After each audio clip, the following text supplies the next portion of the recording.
They came pounding on my door, shouting that my guns violated HOA safety codes. But those rifles weren't for show. They were the same ones that saved lives in Vietnam, and I wasn't about to hand them over to fakes. The morning fog hung heavy over Willow Bend, my quiet corner of the countryside. I was cleaning my old service rifle on the porch, a relic from a life long past, polished with respect, not rebellion. Then came the sound of tires crunching gravel. A black pickup rolled to a stop near my gate. HOA security enforcement stenciled on the side in cheap vinyl. 3 men jumped out, dressed in dark tactical vests, carrying radios that didn't even have earpieces. The lead one barked, "Sir, we're here to confiscate unauthorized firearms in violation of community safety rules." I set the cleaning cloth down and stood slowly. "Firearms?" I asked. "These aren't toys. These are service issue, earned, not bought." He flashed a badge. I didn't even need to step closer to know it was fake. The seal was off-center, the shine too new. "We'll be taking him for verification," he added, reaching toward the porch railing. My voice stayed calm, steady. "Son, do you even know what kind of rifle that is?"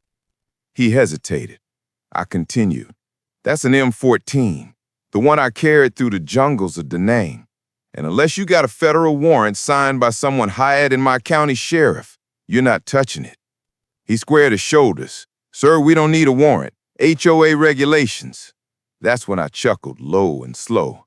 Regulations don't override the U.S. Constitution. I lifted my phone and dialed the sheriff's office directly. The dispatcher's voice came through clear. "Sheriff Collins here. Who's trying to take your guns?" Minutes later, real deputies rolled up, lights flashing. The fake officers froze as their IDs were checked, all counterfeit. Turns out, the HOA president had hired unlicensed private security team to intimidate homeowners into surrendering firearms for community image. The deputies cuffed all 3. One muttered, "We didn't know who he was." The sheriff grinned.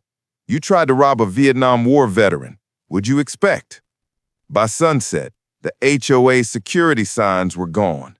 The president faced criminal charges for impersonation and illegal search attempts. That night, I sat on the porch again, rifle resting beside me, twilight falling over the pines.